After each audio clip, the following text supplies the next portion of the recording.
ऐसे मत कीजिए। नफरत को हराने के लिए किसी से नफरत मत कीजिए। अगर आप नफरत करेंगे तो अंततः वही जीत जाएंगे, इस बात को आप समझ लीजिए। आप सोचिए कि हमारे नौजवानों के दिमाग में ये जहर कौन भर रहा है, कौन उनके दिमाग में नफरत भर रहा है, इस पर आप विचार करके देखिए। ये इतिहास ने ये साबित किया है कि नाथूराम गोडसे ने बापू को गद्दार बोल करके उनकी हत्या कर दी। आज बापू सही साबित हुए हैं और नाथूराम गलत साबित हुआ है।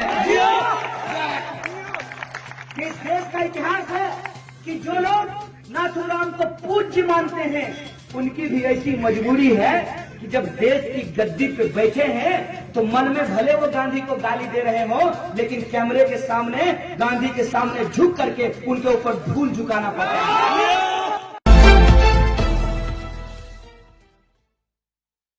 आज जब मैं यहां आ रहा था तो कुछ लोगों ने हमारी गाड़ी के ऊपर ईटा पत्थर फेंक दिए।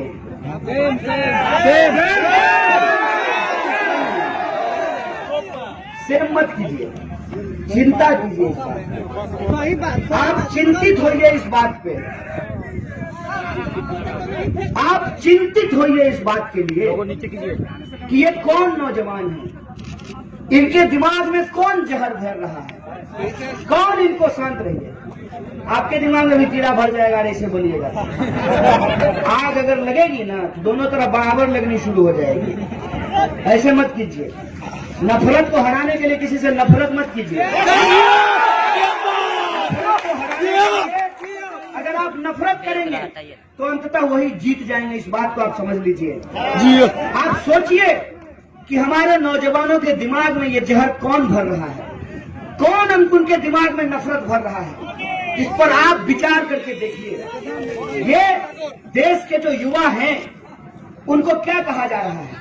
उनको कहा जा रहा है कि तुम्हारा धर्म खतरे में है। हाँ। मैं बताता हूं दोस्त, मेरा नाम कन्हैया है, मेरा नाम कन्हैया है, कान खोल करके सुन लो। अगर तुमको अपने धर्म पर भरोसा है, तुमको अगर अपने भगवान पर भरोसा है, तुमको लगता है कि तुम सच्चाई पे हो, तो सत्य ही ईश्वर होता है, इस बात को याद रखना। और जब सत्य ही ईश्वर होता है, ईश्वर सबसे ताकतवर होता है, तो तुमको पत्थर फेंक करके ईश्वर को बचाने की जरूरत नहीं है। हमको कोई बताया कि ये अपने आप को बजरंग दल के लोग कहते हैं, मैं नहीं मानता। मैं ये बात इसलिए नहीं मानता कि बजरंग बली तो लंका में जाकर के रावण का सोने का लंका जला आए थे ना। हम तो आपके यहाँ आए हैं छपरा में। भारत की संस्कृति क्या कहती है? अतिथि देवो भव। आप हमसे असहमत हो सकते हैं, हो सकता है कि आपको मेरी शक्ल पसंद नहीं हो सकता है कि आपकी नजर में हम अक्षय कुमार नहीं हो सकता है कि हमारे विचार से आप सहमत नहीं हो सकता है कि हम जो कह रहे हैं वो आपको अच्छा नहीं लग रहा हो, लेकिन आपके घर में कोई अतिथि आएगा तो आप उसके ऊपर पत्थर मारेंगे? नहीं। ये तो हिंदू धर्म की संस्कृति नहीं है, ये तो भारत की संस्कृति नहीं है, ये तो भारत का इतिहास नहीं है। भारत का इतिहास क्या है? भारत का संस्कृति क्या है? भारत की संस्कृति है वसुधैव कुटुंबकम। हम पूरी दुनिया को परिवार की तरह मानते हैं, और पूरी दुनिया को परिवार की तरह हम मानते हैं। ये हमारी संस्कृति है। तो क्यों कहते हो जिसका विचार तुमको पसंद नहीं है कि तुम पाकिस्तान चले जाओ? क्यों कहते हो? क्या पाकिस्तान जो है इस धरा पर नहीं है, इस ब्रह्मांड पे नहीं है? किस ईश्वर को मानते हो? कौन से ऐसे ईश्वर हैं जो तुमको इस ब्रह्मांड में एक जीव को दूसरे जीव से नफरत करने के लिए सिखाते हैं? कौन सा धर्म का किताब पढ़े हो? कौन सा धर्म का किताब करवाओ, हमसे पूछो, हम बताते हैं। जब हम कहते हैं कि हर मनुष्य में ईश्वर का वास होता है, हर मनुष्य में जब ईश्वर का वास होता है तो मंदिर जाने वाले इंसान में भी ईश्वर है और मस्जिद जाने वाले इंसान में भी ईश्वर है। तुम्हारे भीतर ये नफरत कौन बोल रहा है? तुम सोचो इस बात पे। तुम्हारे ऊपर ये नफरत वही थोप रहा है जो तुम्हारी नौकरियां छीन रहा है। तुम्हारे ऊपर ये नफरत वही लोग भर रहे हैं जो तुम्हारे पिताजी को खेतों में आत्महत्या करने के लिए विवश कर रहे हैं। तुम्हारे दिमाग में नफरत वही भर रहे हैं जिस नफरत की वजह से तुम्हारा भाई सीमा पे शहीद हो रहा है। इस बात को सोचो, इस बात को सोचो कि अगर समाज में नफरत फैलेगी, नफरत की आग लगेगी, तो किसी और की मां बहन नहीं, हमारी मां बहन भी समाज में असुरक्षित महसूस करेगी। इस बात को समझो, इस बात पे विचार करो कि आज ऐसी कौन सी परिस्थिति पैदा हो गई है। ये देश भारत है, इसका अपना इतिहास है और ये इतिहास किसी पार्टी और विचारधारा के इतिहास से ज्यादा बड़ा इतिहास है। किसी नेता, किसी सरकार, किसी व्यक्ति, किसी प्रधानमंत्री, किसी मुख्यमंत्री से ज्यादा बड़ा इसका इतिहास है। अगर इतना बड़ा इतिहास है हमारे देश का, तो क्या कोई इंसान नफरत भरी बात करके हमारे वजूद को मिटा सकता है क्या? क्या कोई इस देश को कमजोर कर सकता है क्या? इस देश ने 5 साल के अपने इतिहास को पूरा किया है और इस इतिहास में तमाम तरीके के उतार चढ़ाव आए हैं, तमाम तरीके की सही और गलत चीजें हुई हैं, लेकिन बार बार गलत का मुकाबला करते हुए गलत से बाहर होकर के हमने सही मूल्य को स्थापित किया है। इस देश की संस्कृति ये कहती है कि हम अपने विरोधियों को भी सुनेंगे, जिनसे हमको असहमति है उनके बात को भी हम बर्दाश्त करेंगे और जनता पे इस बात को छोड़ेंगे कि जनता किस चीज को सही मानती है। और आज इतिहास ने यह साबित किया है कि नाथूराम गोडसे ने बापू को गद्दार बोल करके उनकी हत्या कर दी। आज बापू सही साबित हुए हैं और नाथूराम गलत साबित हुआ है। इस देश का इतिहास है कि जो लोग नाथूराम को पूज्य मानते हैं उनकी भी ऐसी मजबूरी है कि जब देश की गद्दी पे बैठे हैं तो मन में भले वो गांधी को गाली दे रहे हो, लेकिन कैमरे के सामने, गांधी के सामने झुक करके उनके ऊपर धूल झुकाना पड़ता है, उनके सामने सर झुकाना पड़ता है। ये होती है सच की ताकत। इसी सच की ताकत से हम लोग आगे बढ़ रहे हैं और हमने तय किया है कि ये हिंदुस्तान हम सबका हिंदुस्तान है, ये देश हम सबका देश है और किसी भी पहचान के आधार पे, चाहे जाति का पहचान हो या धर्म का पहचान हो, क्षेत्र का पहचान हो, संस्कृति की पहचान हो, भाषा की पहचान हो, लिंग की पहचान हो, इस देश में कोई भेदभाव बर्दाश्त नहीं किया जाएगा।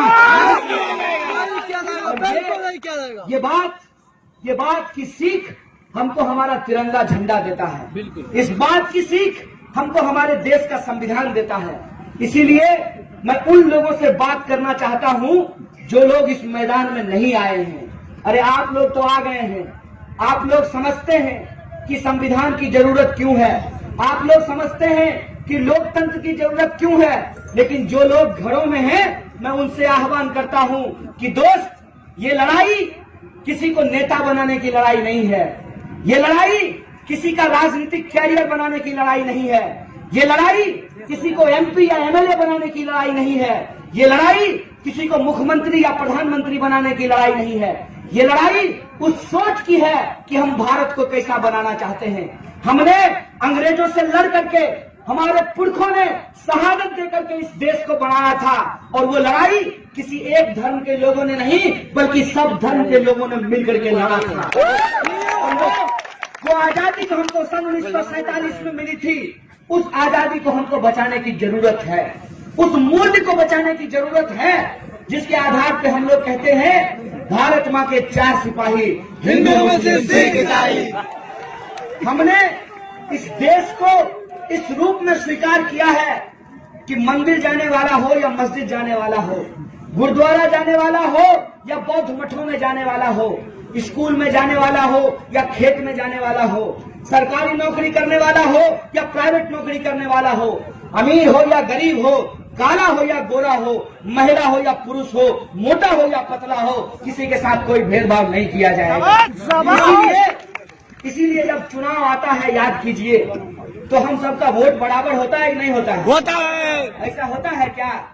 कि छपरा के जो बड़का करोड़पति आदमी है उनका वोट 5 होगा और जूता सिलने वाला का वोट 1 होगा? नहीं, ऐसा होता है क्या? क्यों? क्योंकि इस देश में लोकतंत्र है और इस देश के संविधान की प्रस्तावना कहता है कि हम भारत के लोग, और जो हम कहते हैं हम भारत के लोग, तो किसी प्रकार का कोई भेदभाव नहीं करते हैं जनता के बीच में। लेकिन आज ये भेदभाव हमारे ऊपर थोपा जा रहा है। ये भेदभाव हमारे ऊपर क्यों थोपा जा रहा है? कि ताकि हम एक दूसरे से नफरत करते रहें, हमारे बच्चे एक दूसरे के ऊपर गोलियां चलाते रहें और ये अपने बच्चों को विदेश में पढ़ा करके नेता बनाते रहे देश में ला करके। आप सोचिए जो ये नफरत फैलाई जा रही है व्हाट्सएप के द्वारा, टेलीविजन के द्वारा, उससे क्या हो रहा है? गरीब का बच्चा, उसके हाथ में रॉड थमा दिया गया है और अमित शाह के बेटा के हाथ में बीसीसीआई थमा दिया। हमको इस बात से कोई दिक्कत नहीं है कि आप किस पार्टी को वोट देते हैं, आप किस नेता का समर्थन करते हैं, इस बात से हमको कोई दिक्कत नहीं है। कहते हैं ना, दिल आया गधी पर तो परी का कहते। आपको किसी से मोहब्बत हो गई है, आपने अपना दिल उनको दे दिया है, इस बात से हमको समस्या नहीं है। लेकिन दिमाग है ना अपने पास, आप सोच करके देखिए कि देश के भीतर क्या हो रहा है और जो हो रहा है क्या वो सही है? अगर आपको लगता है कि वो सही नहीं है तो सही के लिए आवाज उठाना ही देशभक्ति है। इस बात को अपने दिमाग में रखना।